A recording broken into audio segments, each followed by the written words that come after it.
Hello again. I spoke yesterday about the fact that even discussing or attempting to investigate anything at all to do with possible inherent characteristics of different ethnic groups will lead inevitably to cries of racism and efforts to suppress any further conversation on the topic.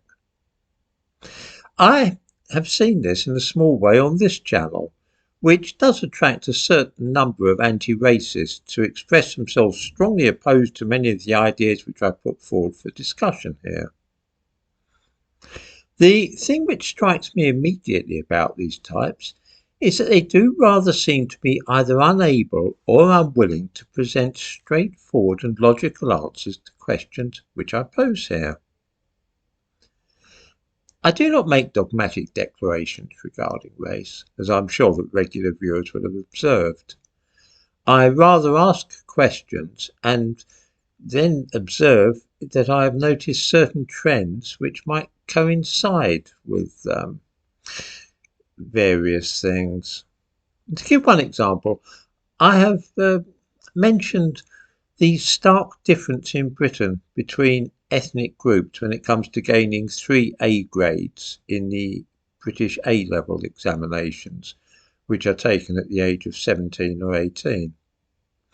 I have observed that the gradient which we see there, with people of Chinese heritage at the top, white students below them, and black people at the bottom, is a trend that we observe again and again in all sorts of various situations, ranging from illegitimate babies to teenagers to people being sent to prison.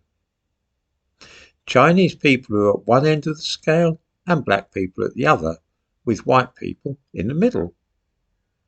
I have tried to elicit any alternative explanation for this phenomenon which would not involve inherited tendencies. It is, however, quite hopeless. All I see are meaningless terms thrown about by those who are angered by the idea of even talking about this matter. Racist, xenophobe, right-wing, extremist, Hitlerite, and so on. Not once have I seen any sensible response. A favourite tactic is, of course, abuse and lies, and this makes me rather suspicious. To be specific, it makes me suspect that those who evidently dislike what I am saying do not actually have any alternative viewpoint and can marshal no explanations for what is observed. If they could do, then they wouldn't need to lie. Their only option is therefore to attack the person asking the question rather than to attempt to answer the question itself. A typical instance of this is a person who comes on here claiming that I'm dying of AIDS. Even if this were true, of course, it would hardly affect the substance of what I'm saying. Others who dislike what I say fall back on accusing me of being in the pay of some foreign intelligence service. All this is not particular to this channel, but is the general way of the anti-racists. It is almost as though they are working to a set script, part of which entails always attacking the person rather than trying to debate any proposition which is being put forward.